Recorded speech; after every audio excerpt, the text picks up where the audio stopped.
dar respuesta.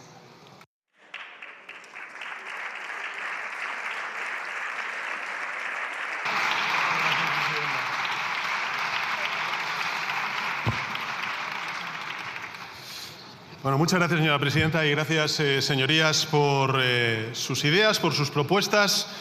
Creo que se han planteado cosas interesantes a lo largo de la mañana de hoy y quiero empezar respondiendo a todos y cada uno de ustedes. Empezaré por el señor Feijóo.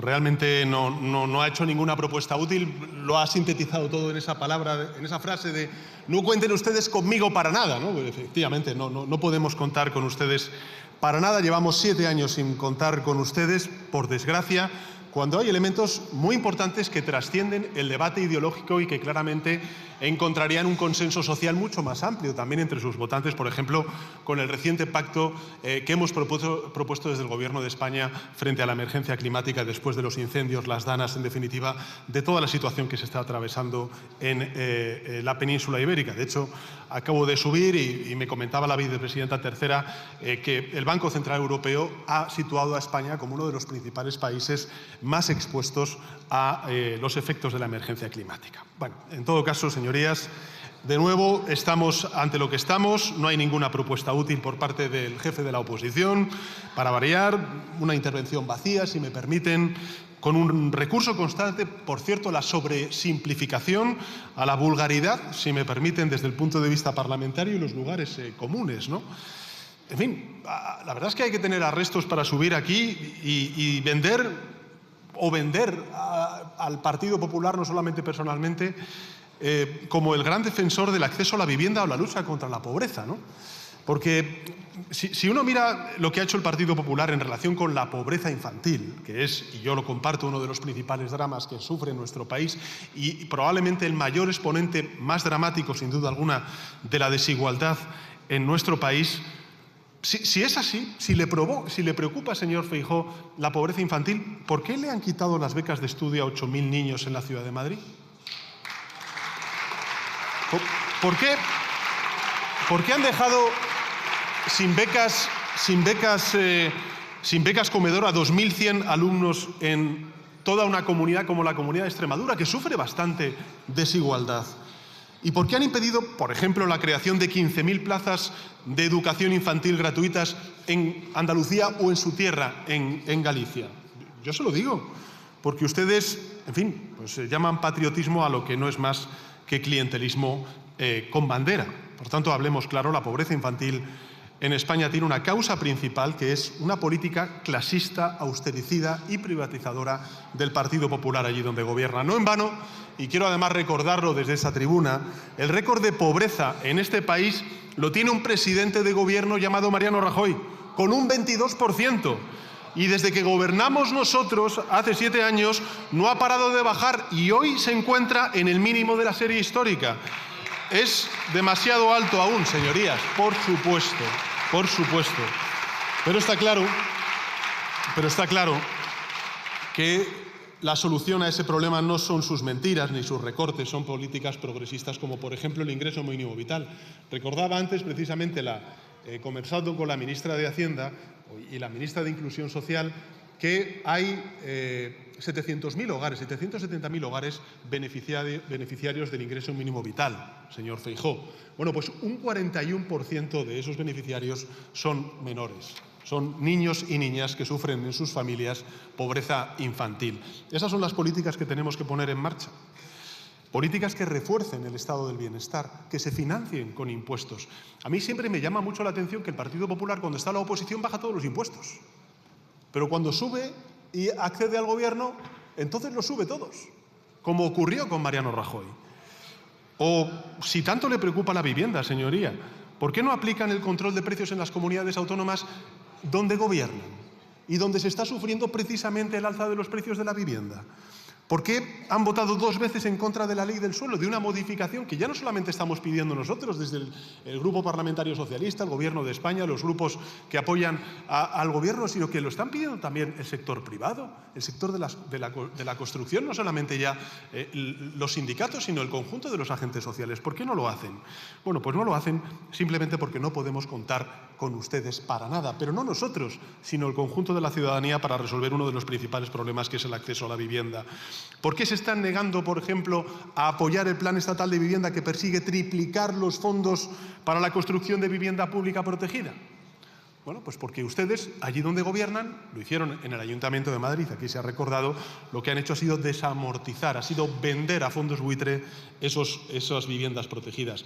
De hecho, en alguna otra ocasión, cuando hemos hablado de vivienda, señorías, a aquellos ciudadanos que estén siguiendo este debate, les quiero recordar lo siguiente: si España no hubiera vendido a fondos buitre o a fondos privados la vivienda protegida que hemos construido a lo largo de estos casi 50 años de democracia, pues hoy tendríamos uno de los parques de vivienda protegida más amplios de toda Europa.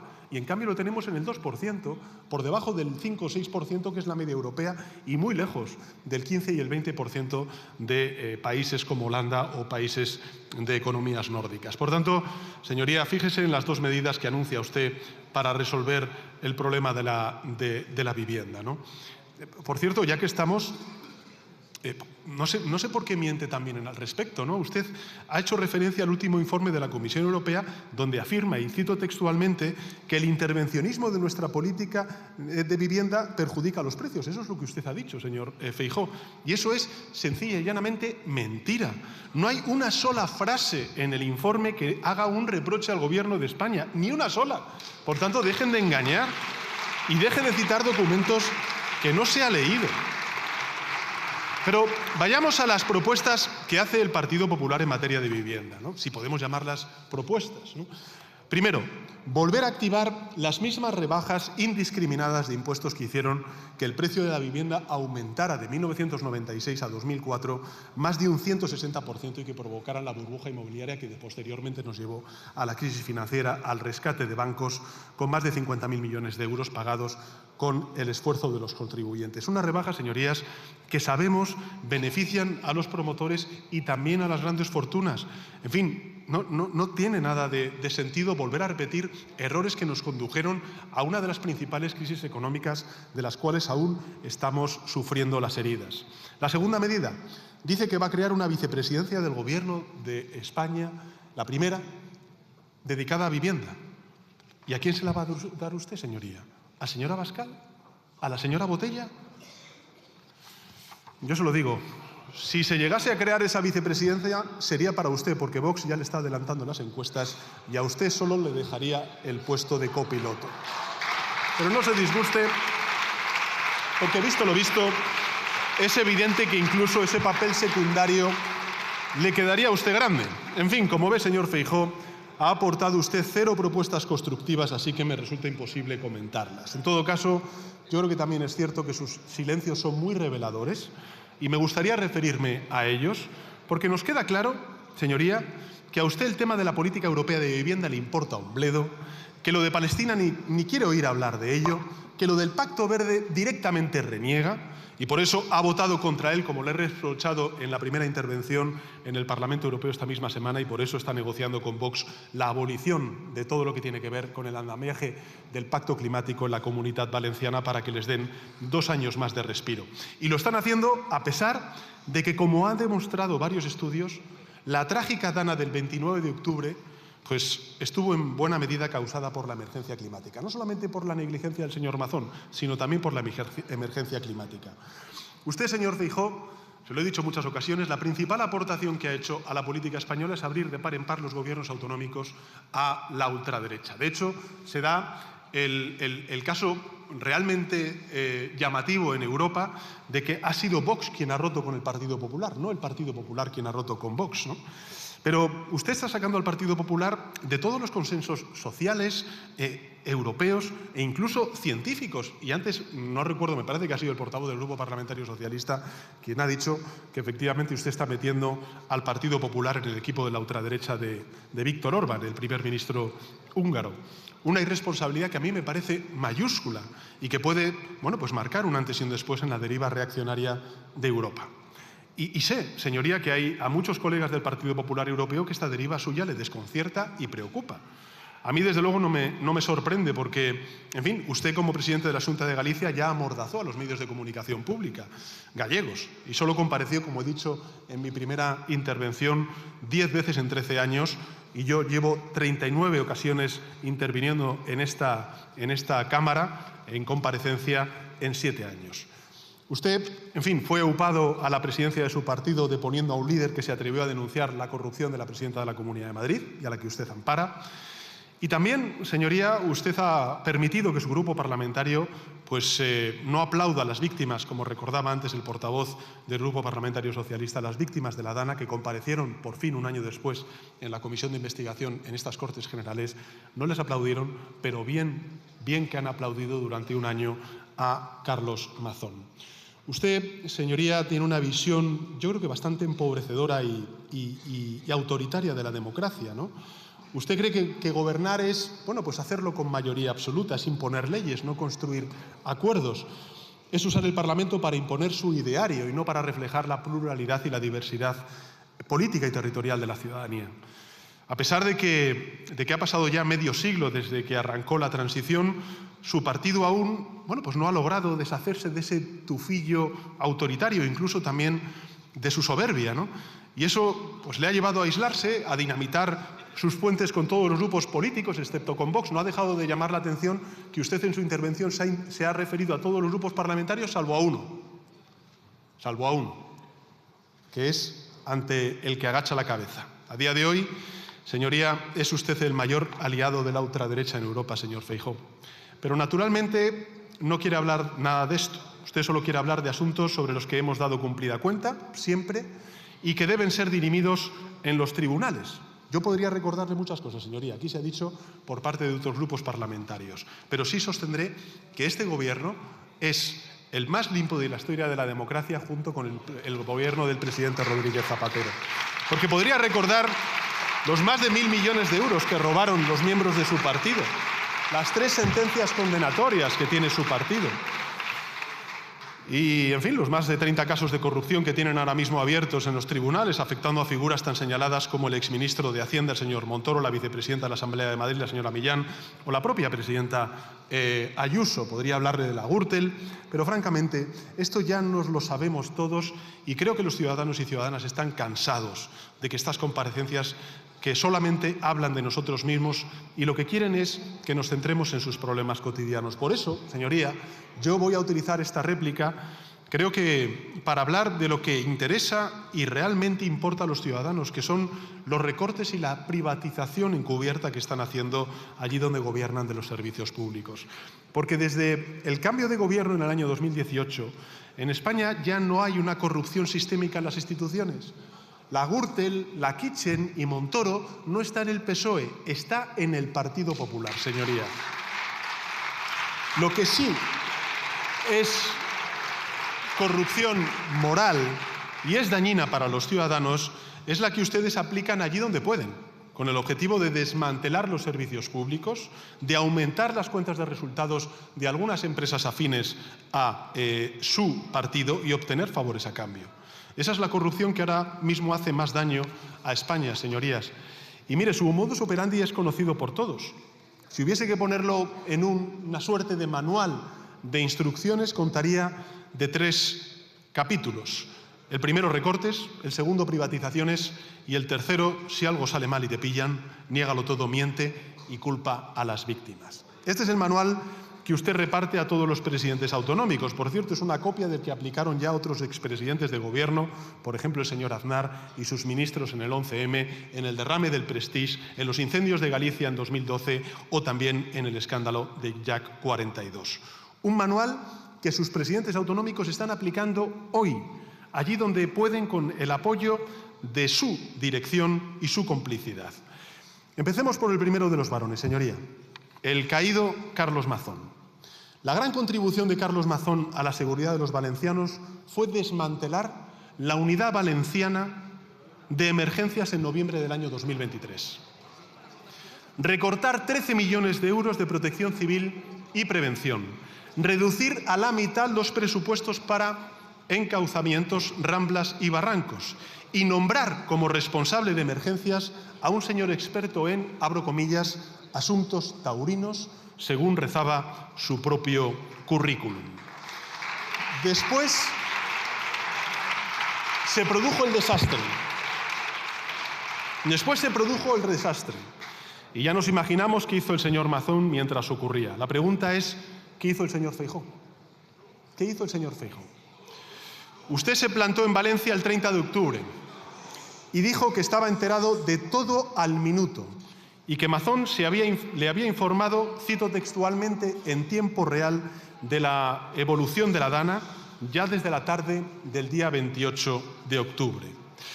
Pero la duda que tenemos todos y que yo quiero plantearle ahora, señor Feijóo, es si esto es así, ¿cómo explica entonces que la primera llamada entre usted y el presidente de la Comunidad Valenciana se registrara a las 21:27 de la noche del 29 de octubre, cuando ya se habían producido la mayoría de las víctimas mortales?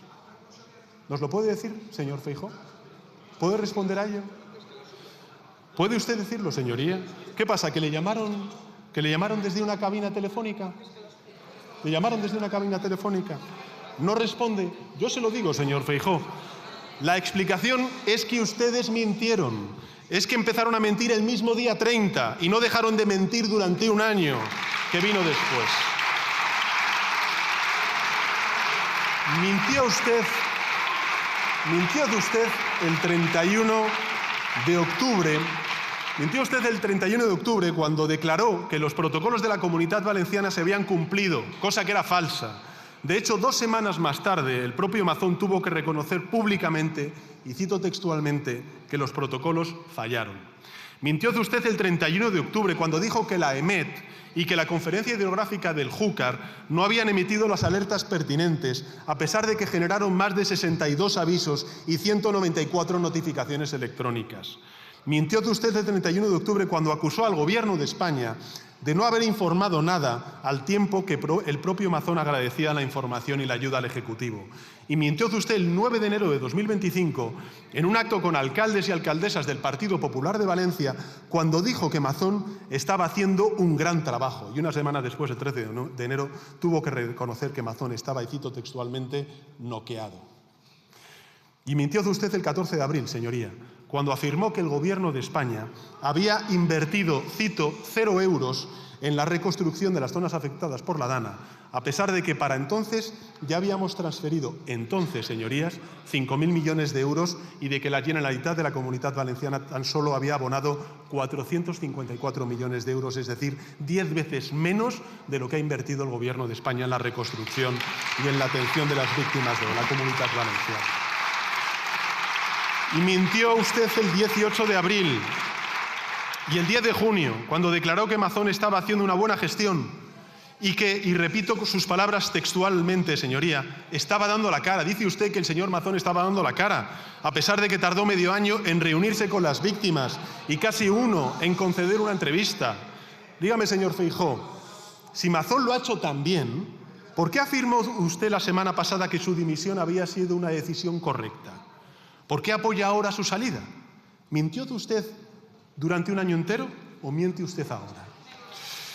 No hace falta que responda, porque yo creo que los ciudadanos y ciudadanas de la Comunidad Valenciana, y por eso usted no quiere convocar elecciones, lo saben.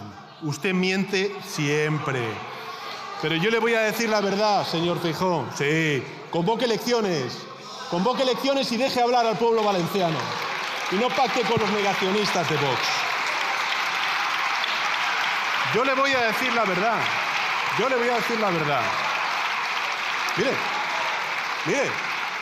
si hasta incluso están aplaudiendo diputados y diputadas de su grupo parlamentario, por supuesto.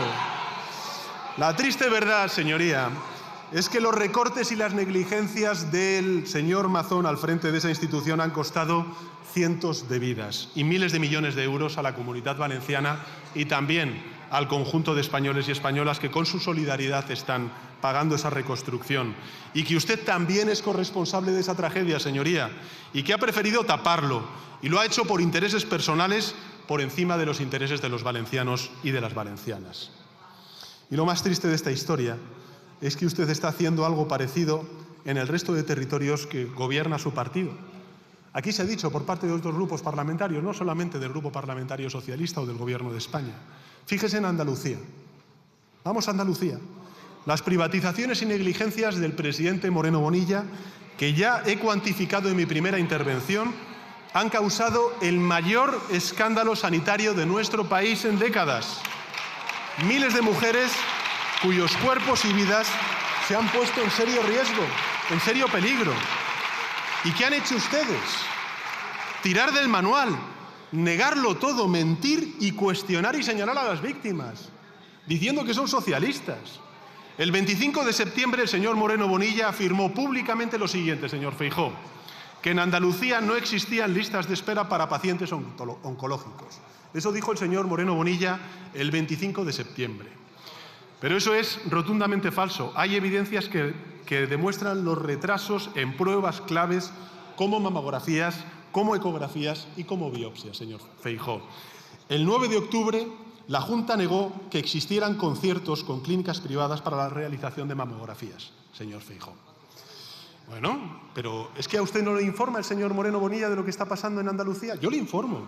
Pero eso también es falso, señor Feijóo, pues existen contratos que contemplan la realización de más de 80.000 mamografías anuales en esos centros privados. Entérese bien de lo que está haciendo sus gobiernos allí donde tienen la vara de mando. El 10 de octubre, el Gobierno de la Junta de Andalucía aseguró haber llamado a todas las mujeres afectadas, pero la presidenta Damama salió a explicar que ni una de las mujeres de su asociación había recibido aún la llamada del SAS. Y el 2 de octubre, el señor Moreno Bonilla afirmó que el problema se limitaba a un solo hospital, el Hospital Virgen del Rocío, y que solo había 2.000 mujeres afectadas. Pero ahora sabemos que el problema se dio en toda Andalucía, no solamente en ese hospital, y que las asociaciones calculan que podría haber más de 20.000 ciudadanas damnificadas. Señorías del Partido Popular, en Andalucía su partido no solo ha fallado en gestión, no solamente ha fallado en gestión, ha fallado en humanidad y ha fallado también en decencia. Porque han puesto ustedes con sus recortes y con su privatización en riesgo la vida de mujeres y es altamente probable que hayan causado a muchos daños irreparables en la salud física y mental de muchas de ellas, en lugar de reconocer su negligencia, señor Feijóo, de pedir perdón al menos, de mostrar algo de empatía, de ayudar a las víctimas. Lo que hacen es dedicarse a mentir y a infantilizarlas. Fíjense si se dedican a infantilizar a las mujeres víctimas de esta negligencia en Andalucía, que han llegado ustedes a decir que no contactaron con las pacientes pendientes de pruebas para evitarles ansiedad. Pero qué indignidad y qué vergüenza. Ansiedad, señorías, es lo que sufren el más de 1 millón de andaluces y andaluzas que están en lista de espera, que hoy tardan el doble de tiempo en ser atendidos que en el año 2018. Y que no entienden por qué la Junta de Andalucía ha transferido 1.500 millones de euros a compañías privadas. El señor Moreno Bonilla dice que tiene todo bajo control. En efecto, bajo control privado. Su gobierno está desmantelando la sanidad pública de los andaluces, está tratando de taparlo con mentiras. Este mismo fin de semana le hemos escuchado decir, y cito textualmente, que ha aumentado su gasto sanitario por habitante en Andalucía y que este supera la media nacional. Pero uno, cuando mira los datos, lo que comprueba es que es mentira. El gasto por habitante de la administración en Andalucía, desde que gobierna el Partido Popular y el señor Moreno Bonilla, está 200 euros por debajo de esa media nacional. 200 euros por debajo de la media nacional. De hecho, en Andalucía, mejor dicho, es hoy la comunidad autónoma con menos camas de hospital y menor gasto público en salud por habitante de toda España. Eran la referencia hace años en el Sistema Nacional de Salud y hoy están abriendo las puertas de par en par a la sanidad privada. Y mientras tanto, esto está pasando, señoría, ¿qué hace el señor Feijóo? Pues yo se lo digo, primero mirar hacia otro lado, como si las manifestaciones masivas que está habiendo en las ciudades y en los pueblos de Andalucía no tuvieran nada que ver con ello, como si el señor Moreno Bonilla no fuera ni de su propio partido. Segundo, tratan de taparlo todo. Dio la orden, por cierto, a sus medios de comunicación de no tocar el tema. Cuando el ministro de Sanidad, o el Ministerio de Sanidad, mejor dicho, pidió a la Junta de Andalucía que le pasase los datos de los cribados para entender qué estaba pasando. ¿Qué es lo que hemos dicho? ¿Qué está pasando? Oye, estos datos no son de las comunidades autónomas, no son de los gobiernos autonómicos, son de la gente. Y el Gobierno de España tiene el deber, la obligación de saber exactamente qué está pasando en Andalucía con esta crisis de los cribados. Cuando el Ministerio de Sanidad requirió esta información, que le pasase los datos de los cribados para comprender qué está pasando, usted defendió públicamente, señor Feijóo, que estos datos no se enviasen, argumentando, y cito textualmente, que esto suena mucho más a una cuestión partidista que a una cuestión sanitaria. Sin embargo, señor Feijóo, a pesar de sus esfuerzos, pues el ruido continuó. Así que usted pues, ha salido al rescate de sus varones, a tratar de ocultar los tijeretazos del Partido Popular en materia de bienestar allí donde gobiernan y ha puesto en marcha una técnica nueva. Una técnica que probablemente sea la técnica más cínica y absurda que he visto jamás en política, ¿no? Y es una técnica que consiste, señorías, en prometer compensar los servicios y derechos eliminados creando otros que en realidad ya existen desde hace décadas. Sí. Entonces, usted ha anunciado que si un día gobierna, pues va a permitir compatibilizar el régimen de autónomo con el trabajo por cuenta ajena. Algo que existe en nuestro país desde hace 20 años. Usted ha anunciado que pondría en marcha un programa de avales estatales para la compra de vivienda. Pero si eso lo hemos puesto en marcha ya a través del Instituto de Crédito Oficial con una partida de 2.500 millones de euros. Usted ha prometido incluso que actualizaría las pensiones cada año, aún con prórroga presupuestaria. Pero si eso ya se hace, señorías, desde hace años, desde el año 2021. Pero se da cuenta, señor Feijóo, es alucinante. Para tapar sus recortes, la negligencia de sus gobiernos autonómicos, usted propone cosas que ya existen en nuestro país. Pero, entonces, ¿cuál va a ser la próxima gran idea para reforzar el estado del bienestar en nuestro país? ¿Poner agua caliente en los hospitales? En fin, hay que reírse por no llorar, señoría. Así lidera usted el Partido Popular. En lugar de ser un garante de honestidad y de transparencia, es un multiplicador de mentiras, de opacidad y de la mala gestión de sus presidentes autonómicos. Miren, otro ejemplo, no sé, Castilla y León, ¿no? En 2022 ardió la Sierra de la Culebra. Aquí se ha dicho antes por parte de otros grupos parlamentarios. En 2024 ardieron los montes de Astorga y en 2025 han ardido las médulas. Y en ninguno de los casos el señor Mañueco o usted mismo estuvieron a la altura. Es más, por no estar, no estuvieron ni en el lugar de muchos de esos incendios. Ustedes recortaron en un 20% la inversión pública en protección forestal. Sí, un 20%. Pero bueno, es que ya lo que me parece sorprendente es que ustedes mantienen al frente de una de las consejerías del Gobierno de Castilla y León a una persona que dice que mantener el presupuesto en prevención y el cuidado y la gestión de los montes en Castilla y León es un despilfarro. Pero ¿cómo que es mentira? Si ustedes entregaron el 40% de los servicios de bomberos a empresas privadas. Han entregado el 40% de los servicios de bomberos a empresas privadas. Han insertado una temporalidad corrosiva en los sistemas de prevención, de vigilancia, en los medios aéreos, argumentando, y cito textualmente lo siguiente: mantener un dispositivo antiincendios, como he dicho antes, todo el año es absurdo y es un despilfarro. Cierro comillas. Eso lo ha dicho un consejero del Gobierno de la Comunidad de Castilla y León. Y cuando se produjeron la catástrofe este verano, pues ¿qué hicieron? Pues tirar del manual, acordarse de Santa Bárbara cuando truena. Primero, negar toda responsabilidad. Niegan toda responsabilidad a pesar de que la gestión forestal, lo saben ustedes, es competencia exclusiva de las comunidades autónomas. Segundo, culpará al Gobierno de España. Faltaría más. Todo es culpa del señor Sánchez, a pesar de que nosotros hemos aumentado en un 50% la inversión en este ámbito. Hemos aumentado en un 50% la inversión en prevención de la gestión y en la gestión forestal. Y finalmente afirmar, bueno, que no estábamos haciendo nada, a pesar de que tanto la UME como también los medios del Ministerio de Transición Ecológica están trabajando en esos incendios desde finales de julio de este año, o prevenir esos incendios, ¿no? En fin, el señor Mañueco directamente deja que se quemen esos montes, más de 56 millones de árboles calcinados este verano y con ellos las casas, las granjas, los negocios de cientos de castellanos y leoneses. Mentiras, por tanto, ausencias y cenizas. La misma historia, por cierto, que se reprodujo en Extremadura, ¿no? Una de las primeras decisiones que tomó la actual presidenta de la Junta de Extremadura, la señora Guardiola, fue entregar la Consejería de Gestión Forestal a todo un partido concienciado, como se pueden ustedes imaginar, con la emergencia climática, como es Vox. ¿Y qué es lo que hizo esa consejería? Bueno, pues dejar sin ejecutar, mejor dicho, el 60% del dinero disponible para prevención de incendios. El 60% sin ejecutar, señorías. Y más del 70% en lo que va de este año. El 70% sin ejecutar en Extremadura. En verano, pues claro, se produjo la tragedia, la peor oleada de fuegos, de incendios en Extremadura en toda su historia. ¿Y qué hizo la presidenta de la Junta de Extremadura, la señora Guardiola?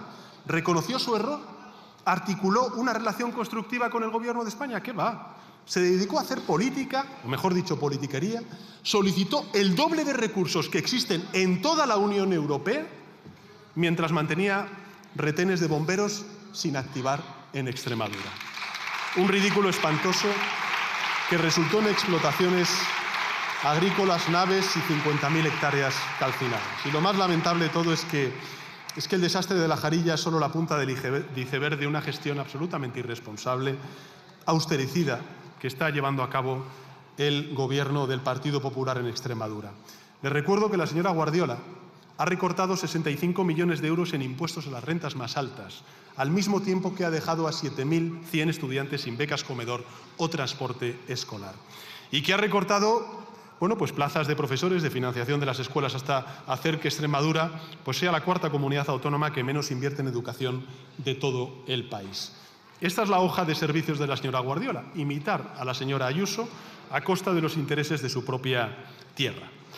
Supongo que no debería sorprendernos porque, al fin y al cabo, bueno, pues esta es la misma filosofía que aplicó el señor Feijóo en Galicia. Yo sé que le molesta mucho al señor Feijóo que recuerde su pasado como presidente de la Xunta de Galicia, pero creo que es importante recordarlo cuando hablamos del fortalecimiento o el debilitamiento de los servicios públicos, ¿no? Porque, bueno, fíjese, durante los 13 años en los que gobernó el señor Feijóo la Xunta de Galicia, Galicia perdió 200 profesores de la pública y ganó 150 de la privada. Perdió 6.000 plazas en escuelas infantiles públicas y ganó 5.000 plazas en las escuelas privadas. Perdió 20 centros de atención primaria públicos, mientras crecía la privada. Y las residencias para mayores privadas pasaron a acaparar nada más y nada menos que el 75% de toda la oferta. En definitiva, en los 13 años en los que el señor Feijóo fue presidente de la Xunta de Galicia, pues en su tierra perdió lo público, ganaron un puñado de empresas, algunas de las cuales emplean hoy a sus familiares. Bueno. Y en la Comunidad de Madrid, bueno, pues la señora Ayuso, 7.142 millones de euros públicos que ha transferido a empresas de salud desde que es presidenta, ¿no? El doble que el gobierno de la señora Cifuentes, ¿no?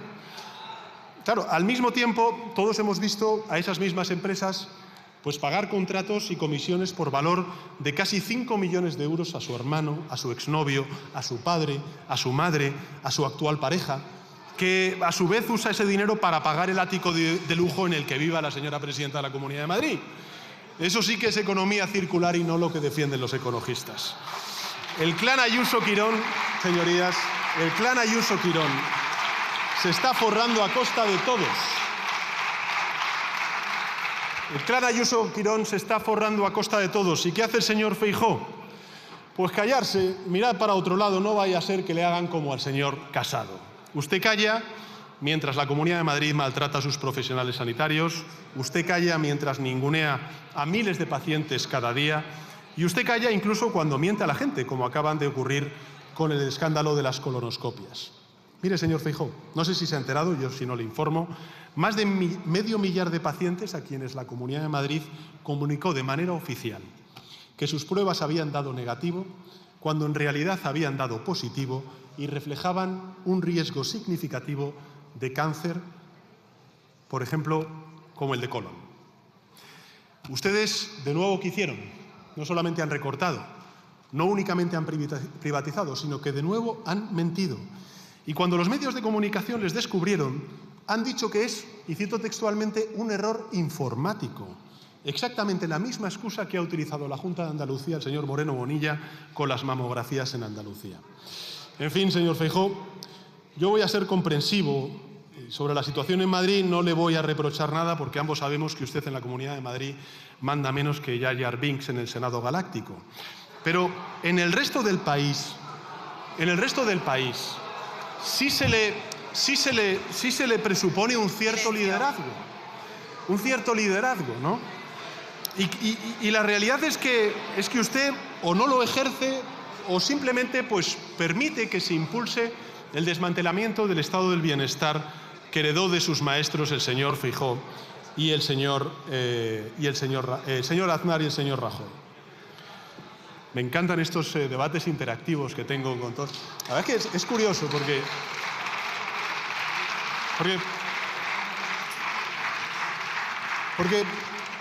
están acostumbrados solamente a escucharse a sí mismos. Y cuando viene alguien y les canta las verdades del barquero, pues entonces ya se ponen todos a hablar, ¿no?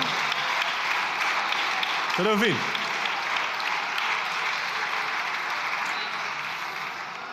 Nosotros, señorías, lo que le decimos es que no vamos a volver a las privatizaciones ni de Rajoy ni de Aznar, que no vamos a retroceder ni un milímetro como ustedes quieren, vamos a seguir avanzando y reconstruyendo lo que ustedes quieren desmantelar y tratan de desmantelar allí donde gobiernan. Señora Abascal, bueno, pues son ya las 2:00 de la tarde probablemente.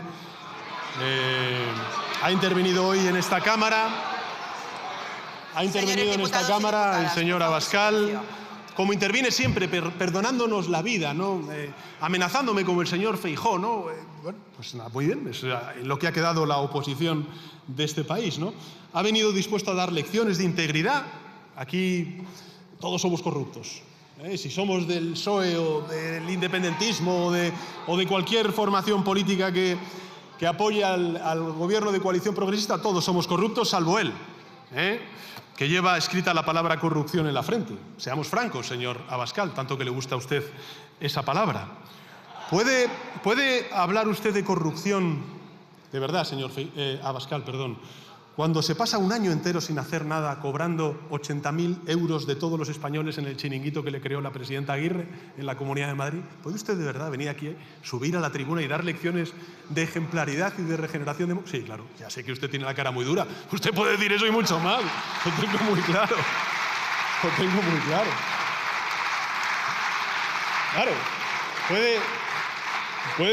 puede el señor Abascal subir a esta tribuna y dar lecciones sobre corrupción cuando su partido, el partido de Vox, tiene 3 sanciones del Tribunal de Cuentas precisamente por no aclarar la financiación de su organización, las donaciones. ¿Puede subir aquí a esta tribuna el señor Abascal a hablar de corrupción, a dar lecciones sobre corrupción cuando tiene préstamos opacos de un banco húngaro por valor de 13 millones de euros?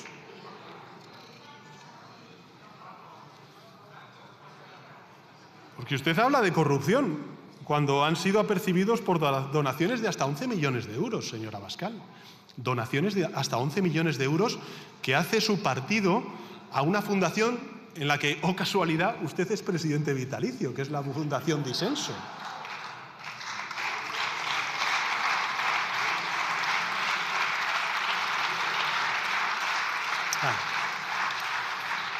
Yo le voy a responder, señor Abascal, con todo respeto. Claro que usted puede hablar de corrupción porque la conoce muy bien. La conoce muy bien. Y ha decidido utilizar ese conocimiento para taparla, para fomentarla y no para combatirla. La verdad es que tampoco nos debería sorprender a nadie porque la aprendió en la mejor de las escuelas. Hay que recordar que el señor Abascal fue militante y dirigente del Partido Popular. Y ahora ha decidido ir por libre, poner su conocimiento en práctica, así que le doy la enhorabuena, señor Abascal. Es usted un verdadero emprendedor de la política. Por eso, en Baleares pusieron sus votos para eliminar la Oficina de Lucha contra la Corrupción. Por eso en la Comunidad Valenciana cerraron con su apoyo a la Oficina Antifraude, porque cuando gobiernan ustedes con sus socios del PP, pues la lucha contra la corrupción no se refuerza, se borra simplemente del mapa. Las derechas pues no persiguen el cohecho ni la malversación, lo que hacen es institucionalizar todos esos delitos. Y cuando ya no pueden ocultarla, pues cambian de reglas del juego para que nadie las investigue. Y de momento pues le está saliendo bien la jugada, señor Abascal, se lo reconozco, porque las encuestas, por ejemplo, pues prometen más escaños en Castilla y León, en Extremadura, en Andalucía, todos ellos a costa del Partido Popular. Y en la Comunidad Valenciana, pues el señor Feijóo le ha convertido a usted en la persona que elegirá al nuevo presidente de la Generalitat, si es que ustedes llegan a un acuerdo. Feijóo ha preferido que sea usted quien elija al nuevo presidente y no lo elijan los valencianos y las valencianas. Se ve que los dos son igual de demócratas. Esta es la cuestión. Les vuelvo a pedir que convoquen elecciones en la Comunidad Valenciana. Porque la triste realidad es que ustedes están ayudando al Partido Popular a recortar y privatizar allí donde gobiernan. Dice el señor Abascal, es que yo no gobierno con el PP. Pero bueno, ¿cómo usted no gobierna con el PP? ¿A quién inviste usted en las comunidades autónomas donde tiene mayoría con el Partido Popular si no es un candidato del Partido Popular, sea primera fuerza o segunda fuerza del Partido Popular? Hombre, ya entiendo que le tenga que dar vergüenza, pero en fin, ustedes gobiernan con el Partido Popular y, evidentemente, esta es la realidad. Veremos qué es lo que pasa en la Comunidad Valenciana, pero como he dicho en mi primera de las intervenciones, señor Abascal, porque al final usted es el que tiene la sartén por el mango, este Gobierno va a defender los acuerdos europeos, los acuerdos internacionales y la legalidad vigente. Lo vamos a hacer, señoría, con todas las de la ley. Y si el señor Feijóo al final claudica y al final, bueno, pues en fin, se convierte una vez más en cautivo de Vox, no se preocupen los ciudadanos de Valencia, porque aquí está el Gobierno de España para defender sus derechos y sus libertades.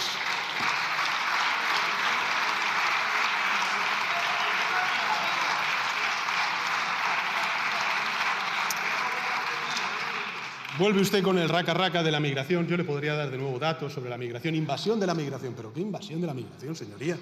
Pero deje usted de mentir a los españoles, deje usted de tratar de inocular miedo a la sociedad española. Más del 94% de los migrantes que están en nuestro país han llegado por vías regulares. Hemos reducido la migración irregular en lo que va de año en un 35%, la llegada de migración irregular a las Islas Canarias en un 50%, y lo hemos hecho no poniendo fragatas ni corbetas en la frontera con Mauritania, como usted y el señor Tellado piden y exigen, sino cooperando con Mauritania, cooperando con todos aquellos países de tránsito y de origen de esa migración. Cito textualmente, señorías, a un gran líder internacional que denunció recientemente, señor Abascal, lo siguiente. Abro comillas. Lo que dijo es que hay quienes buscan, y aquí abro comillas, el desequilibrio de nuestra sociedad, dando prioridad a los mercados y a la especulación financiera. De ahí que nieguen al Estado el encargado de velar por el bien común. Cierro comillas. ¿Sabe quién fue este líder, señor Abascal? Pues nada más y nada menos que el Papa León XIV, en su exhortación apostólica del mes de octubre. ¿Qué le parecen esas palabras? ¿Las comparten? Pues evidentemente no lo hacen. O se está con el Papa o se está con los agitadores anticatólicos de la Ilustración oscura. Explique a sus votantes con quién está usted y si es coherente con ello. Si quiere le doy otra cita, en este caso una frase del libro favorito del señor Feijóo, 1984, de Orwell. En el futuro distópico que él imaginó, abro comillas, dice textualmente Orwell: a los proletarios solo se les pedía un patriotismo primitivo útil para que trabajaran más y aceptaran menos. Cierro comillas. Eso es lo que usted hace, señoría, y lo que usted quiere, que nuestros jóvenes y no tan jóvenes se afilien a un patriotismo vacío que tape sus negligencias allí donde gobiernan y oculten su desmantelamiento del estado del bienestar. En todo caso, señorías, cuando lleguen las elecciones, veremos cuántos jóvenes le votan a usted y cuántos jóvenes votan a la mayoría progresista de este país. Yo estoy convencido de que muchos jóvenes seguirán apostando por las políticas progresistas. Bueno.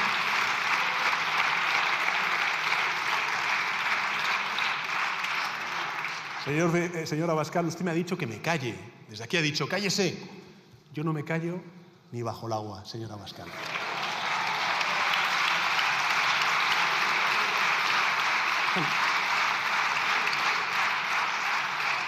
A la señora Martínez, del Grupo Parlamentario de Sumar, yo tengo que decirle simplemente una acotación. Yo creo que este juego de parecer que no se está en el gobierno, pero se está en el gobierno, no funciona muy bien, señoría. No, de verdad se lo digo. Yo creo, con todos los respetos, hagan ustedes lo que quieran. Si ustedes quieren criticar al gobierno y a todos los departamentos, ¿se imagina usted, señoría, que nosotros hiciéramos lo mismo con ministros y ministras de Sumar? No, nosotros tenemos muy claro cuál es el interés general y el propósito común de este gobierno de coalición progresista.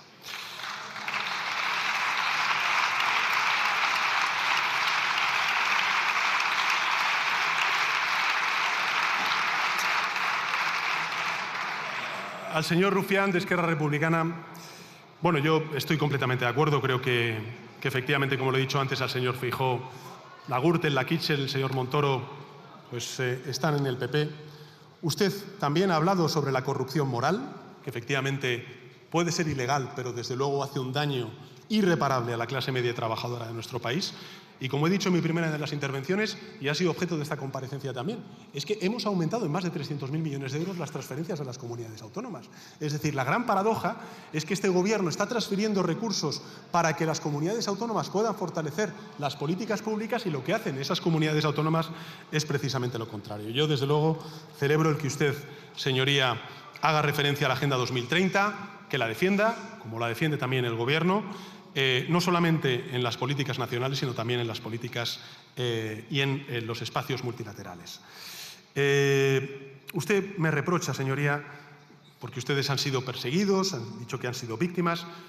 Yo mismo he sido víctima también, junto con otros muchos líderes de otras formaciones políticas progresistas e independentistas, del espionaje de la mal llamada Policía Patriótica y de la Operación Kitchen. Desde el año 2014 he tenido que conocer por los medios de comunicación, que se espió no solamente a mi familia política, sino también que incluso se espió a dónde iba con mis hijas, al cine.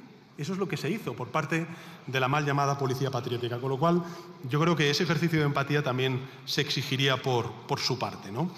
Sobre la seguridad, no tengo ningún problema en hablar de ella.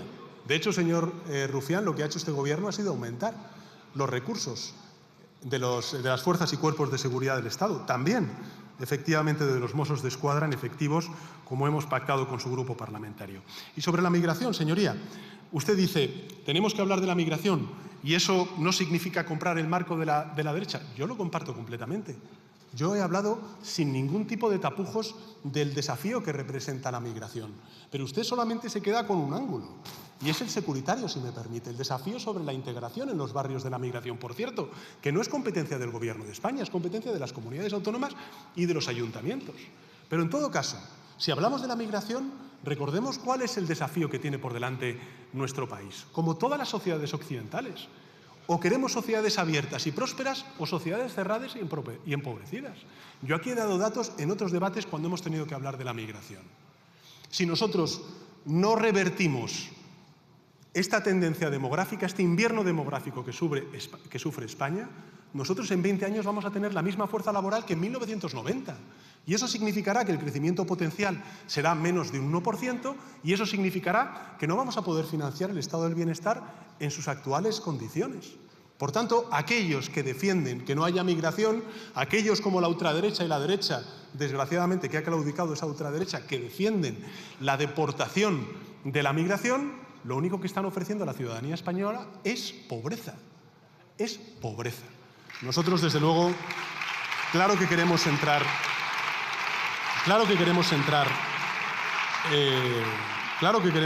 en ese debate sobre la migración, porque ya no es solamente una cuestión moral, es una cuestión también de oportunidad económica, social, de desarrollo, y sin duda alguna también tiene que ver con nuestro pasado, con nuestra memoria, la suya, la mía, la de muchos ciudadanos y ciudadanas, pues que han visto en el pasado, durante la dictadura franquista o después de la crisis financiera, a muchos jóvenes emigrar como consecuencia de la falta de oportunidades en nuestro país. Fíjese, si en aquellos países donde los jóvenes se fueron después de la crisis financiera se les tratara como pide el Partido Popular y Vox que se trate a los migrantes en España, en la España del año 2025. Esta es la gran vergüenza del Partido Popular y de Vox, pero no es, desde luego, lo que defiende el Gobierno de España. Bueno, usted me habla de qué será de la legislatura. Bueno, nosotros somos muy conscientes, y lo digo con toda humildad, de que tenemos un gobierno de coalición en minoría parlamentaria.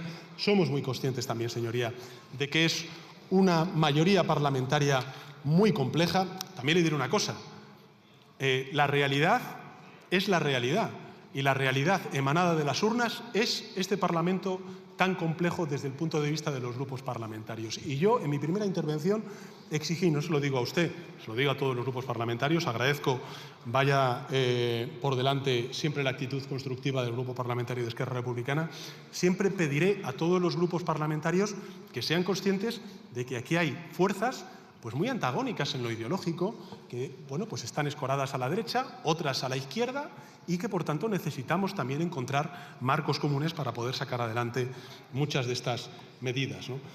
Eso es un poco lo que también me gustaría decirle a la señora Nogueras, ¿no?, de Junts per Catalunya, cuando dice es que se han paralizado muchas de estas tramitaciones parlamentarias a las cuales usted ha hecho referencia. ¿Pero por qué ha sido, señoría?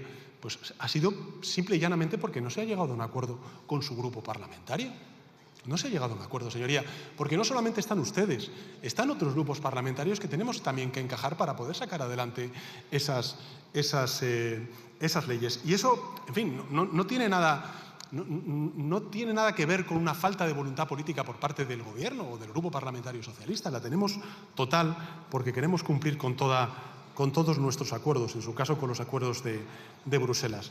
Y yo le hablo muy francamente, como usted también lo ha hecho, pues yo creo que a ninguno nos fascina la aritmética parlamentaria que salió de las elecciones generales. A ninguno. Porque no hay mayorías consolidadas, porque cada ley pues exige de una negociación y un enfoque distinto, pues por supuesto que no es fácil, señorías. Pero así es el Parlamento que eligieron los ciudadanos y ciudadanas el pasado mes de julio del año 2023. Y nuestro deber, por tanto, no es ni dinamitarlo ni tampoco bloquearlo, porque las legislaturas pues duran 4 años. Duran 4 años. Nuestro deber es trabajar con esa realidad que nos dijeron los ciudadanos y ciudadanas hace 2 años. Nuestra obligación pues es eso, es negociar, es dialogar, es construir acuerdos. En fin, seamos honestos. Mi grupo parlamentario necesita sus votos. Es así. Como necesitamos otros muchos votos de otras muchas formaciones políticas para sacar adelante nuestra agenda legislativa. Pero también su grupo parlamentario necesita nuestros votos, señoría. También los necesita. ¿O es que va usted a negociar con quienes desprecian la identidad de Cataluña y aspiran a prohibir el catalán y a acabar con su autogobierno? No sé, si está ahora mismo la ponencia sobre multirreincidencia, que por cierto les recuerdo, señoría, que en el año 2022, con el voto afirmativo de Junts per Catalunya, votamos a favor de la reforma del Código Penal para incorporar estos delitos. Y también hemos puesto hace pocos años, me parece que fue en 2024, si la memoria no me falla, ministro de Justicia, ese acuerdo entre el Gobierno de España, la Generalitat de Cataluña y el Ayuntamiento de Barcelona para reforzar ante los delitos de multirreincidencia las calles de Barcelona, ¿no?, y de Cataluña, ¿no? Pero en fin, yo creo que tenemos 2 opciones. O un bloqueo que, honestamente, señoría, no conduce a nada, o un entendimiento que puede llevar más prosperidad y más autogobierno a Cataluña. Nosotros, desde luego, ya le digo, lo tenemos muy claro.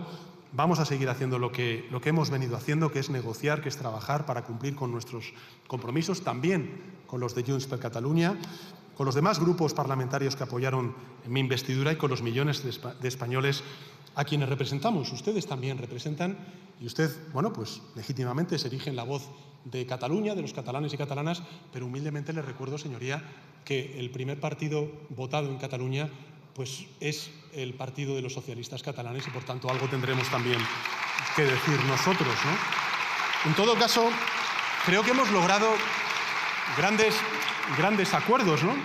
en muchos ámbitos, en la ley básica de bomberos forestales y agentes forestales y medioambientales, que creo que es algo que afecta también a Cataluña, me refiero a los incendios, en una ley que usted ha hecho referencia, como es la ley ELA, en la ley de eficiencia de servicio público de justicia. Y bueno, pues ha servido para ampliar los permisos de paternidad y maternidad, que yo creo que es ampliamente aplaudido también por votantes independentistas de Cataluña. En fin, dice usted que hay que cumplir con los compromisos y yo le doy la razón y le aseguro que estamos trabajando en ello, señoría, y que vamos a esforzarnos aún más por alcanzarlos, ¿no? Incluyendo pues bueno, todas las cuestiones que usted ha dicho sobre multirreincidencia, sobre la publicación de las balanzas fiscales, sobre la garantía del servicio de cajero automático. Tampoco no obvie el que nosotros sí que estamos apostando por la inclusión financiera desde hace ya bastante tiempo, por la ejecución de los presupuestos pendientes, por una mayor presencia de Cataluña en los organismos internacionales y por la normalización política con la aplicación total y efectiva de la ley de amnistía. Ya son más de 360 personas las que se han beneficiado de la ley de amnistía, señoría, y efectivamente, bueno, pues estamos a la espera de ver cuál es el pronunciamiento tanto del Tribunal de Justicia Europeo como también del Tribunal Constitucional, ¿no? Bueno, hay tareas pendientes, por tanto, señoría, muchísimas, pero créame que bloquear iniciativas que mejoran la vida de la gente en Cataluña y también en el conjunto del Estado no les va a perjudicar, antes al contrario. Y, por tanto, bueno, pues nosotros estamos cumpliendo con todo lo acordado y lo que depende en exclusiva del Gobierno de España, pues está ahí, señoría, o en trámite de aprobación o se está aprobando. Y en aquello que no depende en exclusiva de nosotros, pues estamos trabajando porque eso se cumpla. Simplemente le diré una cosa. Según los datos, la confianza en el Gobierno de España ha crecido de forma significativa en Cataluña desde que tengo el honor de presidir el Gobierno, pasando en el año 2017 de un 20% a un 46% en el año 2025, es decir, más que duplicándose en ese periodo la confianza de los catalanes en el Gobierno de España. Yo creo que tenemos que seguir en esa línea, señoría, y, en fin, usted habla de insultos. Yo no he insultado nunca a su grupo parlamentario ni a usted y, por tanto, le ruego que usted tampoco en sus intervenciones haga eso conmigo. A la señora Izpirua de H. Bildu, bueno, habla de la sumisión de Europa, ¿no? Es cierto, tengo que reconocérselo, que para mí se hace duro el tener que compartir pues en el Consejo Europeo con una amplísima mayoría, no de gobiernos ya que estén en el centro derecha, sino que están en la ultraderecha, ¿no? Lo he dicho en alguna otra ocasión al principio de mi intervención. Yo creo que no solamente en España, sino también en Europa estamos asistiendo a un desconcierto total y absoluto por parte de la derecha tradicional sobre lo que es la emergencia de la ultraderecha. No hay que olvidar que Víctor Orbán, que hoy es el paradigma, la referencia fundamental en Europa de esa ultraderecha, y no más que ver al señor Abascal, de donde parte es precisamente de la familia del Partido Popular Europeo, como el señor Abascal, por cierto, parte también de la familia del Partido Popular en España, ¿no? Por tanto, nosotros sí que estamos alzando la voz, señoría, y creo que hemos logrado cosas que nos gustaría lograr más, sin duda alguna, señoría, pero creo que haber preservado el acuerdo del 90% de reducción de emisiones para el año 2040. Aunque haya votado el Partido Popular con la extrema derecha en el Parlamento Europeo en contra de este compromiso. En el Consejo Europeo así se ha logrado. Creo que el haber sostenido el que nosotros con un 2,1% del Producto Interior Bruto en seguridad y en defensa podemos hacer frente a las capacidades que se nos requieren por parte de la Alianza Atlántica, frente al 5% que efectivamente se ha tratado de imponer por parte de otras administraciones, son elementos que demuestran la importancia, la relevancia para España y para Europa de sostener un gobierno de coalición progresista y, por supuesto, también de continuar con nuestra agenda legislativa progresista. Por eso, cuando usted plantea cuál es el propósito de la legislatura y usted dice tenemos que seguir trabajando en el ámbito europeo para defender los derechos de los palestinos, eso está haciendo el Gobierno de España, para sostener el compromiso climático de Europa, eso está haciendo España, para plantear la ruptura del acuerdo estratégico con Israel como consecuencia del genocidio, eso está sosteniendo España, para, por ejemplo, defender el multilateralismo, pues eso está sosteniendo España en la COP de Brasil o también, lógicamente, en la Cumbre Unión Europea-CELAC que se ha celebrado hace escasos días en Santa Marta, en la ciudad caribeña de Colombia, ¿no? Y a nivel nacional, Usted también ha hecho referencia a ello, la ley de vivienda, el salario mínimo interprofesional, el refuerzo del estado del bienestar, la descarbonización de la economía, señoría. En eso está este Gobierno y por eso creo que merece la pena continuar esta legislatura haciendo estos avances y también consolidándolos, porque al final de esto va de consolidar derechos, libertades y políticas que se hagan irreversibles, ¿no? O tratemos al menos de que se hagan irreversibles porque son asumidas en su totalidad por el Gobierno o por la sociedad española, mejor dicho. A la señora Vaquero del Partido Nacionalista Vasco, bueno,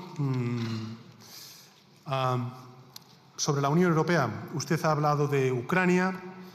Bueno, yo creo, señoría, que el Gobierno de España siempre ha manifestado su predisposición a la paz en Ucrania, a los puntos de ese acuerdo que ofreció el presidente Zelensky a la comunidad internacional y también a la Rusia de Putin para poner fin a esta guerra, respetando siempre la integridad territorial y, por tanto, entre otras cosas, devolviendo los territorios ocupados, ¿no? Y yo creo honestamente que también nosotros hacemos un flaco favor a Ucrania y también a lo que ha hecho Europa durante estos largos años de guerra, porque creo que Putin no ha logrado sus objetivos. Yo siempre cuento esta anécdota. Cuando llegué a Kiev la primera de las veces, un mes, 2 meses después de la invasión, acompañado de la primera ministra danesa, tuve ocasión de poder hablar con vecinos y vecinas de zonas ocupadas que fueron liberadas posteriormente por las Fuerzas Armadas ucranianas. Algunos de estos vecinos y vecinas de las zonas ocupadas me decían que los rusos, los primeros que llegaron las primeras semanas a Kiev, llevaban en su mochila pues, los uniformes de gala. Los uniformes de gala. ¿Eso qué significa? Pues significa que Rusia y que Putin pensaba que la invasión de Ucrania iba a durar 2 semanas y no 4 años como lleva durando esta guerra, o esta resistencia, si podemos llamarlo de una manera mucho más apropiada.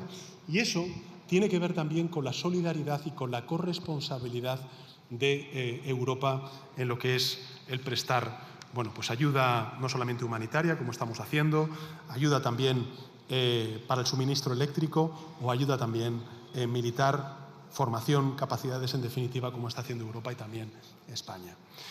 Sobre Palestina, señoría, pues usted dice que Europa tendría que hacer más. Yo lo comparto, señora Vaquero, lo comparto. Creo que además he sido bastante claro en todas mis manifestaciones en Bruselas cuando esta cuestión se ha tratado, pero también creo que es importante reconocer la labor que está haciendo Europa, porque frente a los recortes que se han producido por parte de otras grandes potencias, agencias multilaterales que trabajan sobre el terreno, como es, por ejemplo, el caso de UNRWA, no solamente en Palestina, sino también en países aledaños, como es, por ejemplo, Jordania, lo que hacemos, señoría, es recordar siempre que bueno, pues la Unión Europea es el principal donante a Palestina y que, desde luego, la autoridad palestina pues, se financia en buena medida con los recursos económicos europeos y no con los que le corresponden como consecuencia de la congelación de esos ingresos que hace el Gobierno de Israel y que no pueden permitir financiar esa autoridad palestina. Sobre el Acuerdo Verde y el clima, no puedo estar más de acuerdo. Sobre el Greco, pues he manifestado en mi primera intervención que, desde luego, estamos cumpliendo con toda esa hoja de ruta, tanto del Plan de Regeneración Democrática como el Plan de Lucha contra la Corrupción. Y, bueno, insisto, el Gobierno tiene una minoría parlamentaria y, por tanto, lo que necesitamos es trabajar con las demás fuerzas parlamentarias para poder sacar adelante toda esta agenda, ¿no? La legislatura, pues efectivamente, es lo que he dicho antes. La realidad es la realidad y sobre ella tenemos que operar, señoría. A mí tampoco me fascina esta realidad parlamentaria que salió de las urnas el pasado 2023, pero sobre ella tengo que trabajar y tengo que operar. Lo que no podemos hacer es convocar día sí, día también elecciones hasta que nos salga la mayoría parlamentaria que nos convenga a cada cual. Y creo que eso es lo más democrático y lo que está haciendo este Gobierno, ¿no?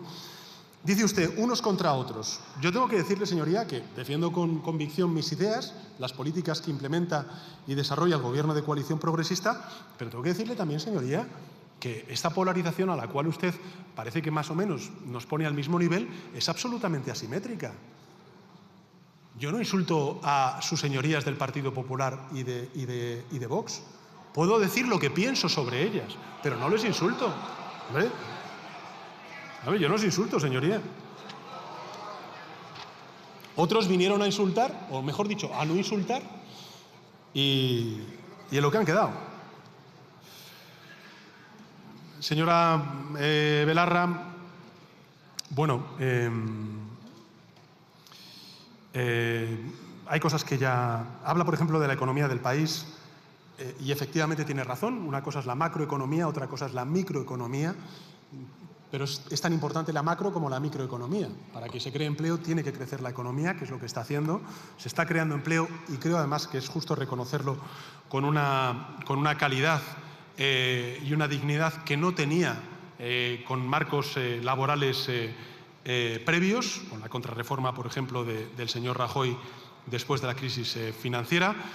Y hemos aumentado también los recursos del Estado del Bienestar. Lo he dicho antes en mi primera intervención, 300.000 millones de euros que hemos invertido de más en la financiación de las políticas públicas, ¿no?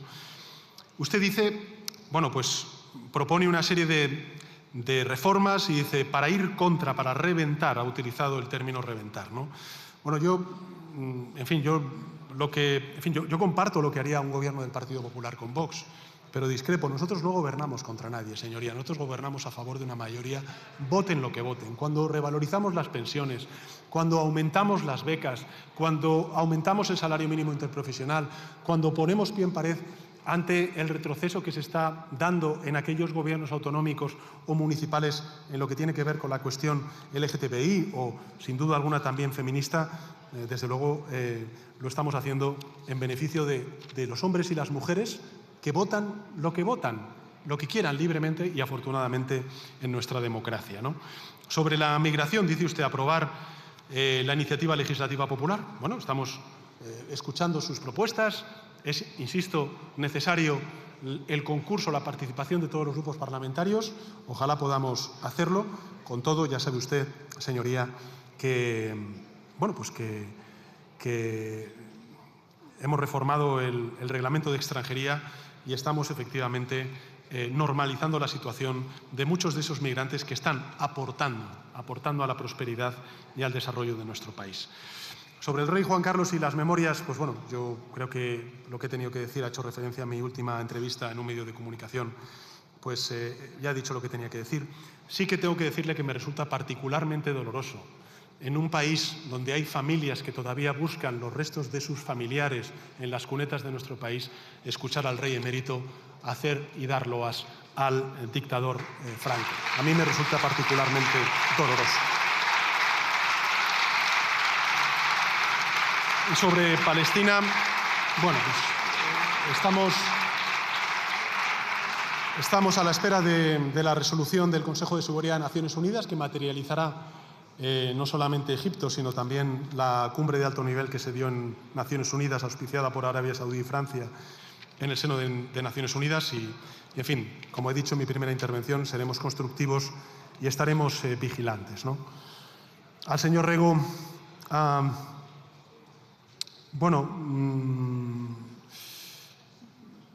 habla del militarismo, habla de ese aumento, ¿no?, del presupuesto en defensa para llegar a acuerdos que nosotros pues, no firmamos en el año 2014, no estábamos en el gobierno entonces, pero quiero recordarle que Galicia es una de las principales comunidades autónomas que se está viendo beneficiada en carga de trabajo y de empleo como consecuencia del trabajo que hay hoy en Ferrol, en toda la comarca, y que me parece importante la aportación que está haciendo Navantia, una empresa pública, al desarrollo industrial de Ferrol, de A Coruña y de Galicia en su conjunto, ¿no?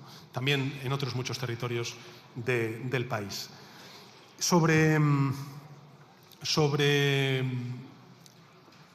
Habla usted también sobre una suerte como si hubiera un coste de oportunidad. Lo he dicho antes, nosotros hemos aumentado en 10.000 millones de euros el presupuesto en defensa para cumplir con ese 2%, pero no estamos recortando ninguna de las políticas públicas. Ese fue mi compromiso con sus señorías. Y también cuando hablamos, por ejemplo, de nuestro compromiso con el multilateralismo o la ayuda oficial al desarrollo, pues lo que hemos hecho ha sido perseverar en nuestro compromiso de llegar al 0,7% de ayuda oficial al desarrollo del Producto Interior Bruto, algo que no está ocurriendo, por desgracia, en otros muchos países. No miro solamente a Estados Unidos, sino también miro a países europeos. También por eso yo creo que merece la pena la persistencia, ¿no?, de la acción del Gobierno de coalición progresista. A la señora Valido, de Coalición Canaria, bueno, simplemente hacerle la referencia que me ha informado el ministro Ángel Víctor Torres y también la vicepresidenta del Gobierno. Y bueno, nosotros llegamos a un acuerdo con el señor Clavijo, ¿no?, con el presidente de la Comunidad Autónoma de Canarias, ¿no?, en relación con ese Real Decreto Ley de Canarias, y en lo que hemos llegado a un acuerdo, pues vamos a cumplir. En otras cuestiones, pues señoría, ustedes tendrán que valorarlo, ¿no? Al señor de Catalá, bueno, me reprocha que yo utilicé el término que no era decente. Efectivamente, no es decente. Afortunadamente ya es pasado, porque ya no continúa siendo presidente de la Generalitat de la Comunitat Valenciana, pero no era decente el que el señor Feijóo y el señor Abascal pues mantuvieran al señor Mazón al frente del Gobierno de la Generalitat. Y, por supuesto, bueno, yo ya me consta que a usted no le gusta un pimiento este Gobierno, que le vamos a hacer, pero creo que le está sentando bien también a la Comunidad Foral de Navarra, como así demuestran los números, tanto desde el punto de vista económico como también de respeto y fortalecimiento de su autogobierno. A la señora portavoz, diputada de Compromís, bueno, yo lo he dicho en muchas ocasiones, el debate no es tanto el señor Mazón, sino romper la mayoría negacionista que hay hoy en el Parlamento de la Comunitat Valenciana. Antes he hecho referencia, hablando al señor Abascal y al señor Núñez Feijóo, sobre los recortes que se han hecho en todo lo que tiene que ver con la protección civil y las emergencias en la Comunitat Valenciana desde que el Partido Popular apoya o gobierna con el apoyo de Vox. Y, por tanto, lo que tenemos que hacer es romper esa mayoría negacionista. Y esa mayoría negacionista solamente se puede romper en las urnas. Desde luego, no se puede romper con la actual correlación de fuerzas parlamentarias en las Corts valencianas. Y al señor Patxi López, pues, bueno, yo creo que ha hecho un reconocimiento a la acción del Gobierno de España. He dicho antes en mi primera de las intervenciones que realmente estamos asistiendo desde la crisis financiera a un colapso político e intelectual de la derecha tradicional en el continente europeo y también, yo diría que en términos globales, ¿no? La derecha tradicional sabe que la respuesta que se dio a la crisis financiera desde el punto de vista neoliberal ha sido un auténtico fracaso. Sabe también que hay una vía alternativa que sí que está dando sus frutos para bien en el conjunto de la sociedad española, que es la vía española que abrimos en el año 2018. Y, por tanto, bueno, pues como dije antes en mi primera de las intervenciones, señoría, pues cuando lleguen las elecciones en el año 2027 nos presentaremos con una hoja de servicios que yo creo que va a ser muy positiva para el conjunto de la ciudadanía española en términos de creación de empleo, en términos de crecimiento económico, en términos de consolidación fiscal de las cuentas públicas en nuestro país y en términos de avance y consolidación de derechos y libertades para la mayoría social de nuestro país. Y eso lo haremos con mucho orgullo y, sobre todo, con el apoyo principal del Grupo Parlamentario Socialista, al que le quiero dar las gracias desde esta tribuna. Nada más y muchas gracias.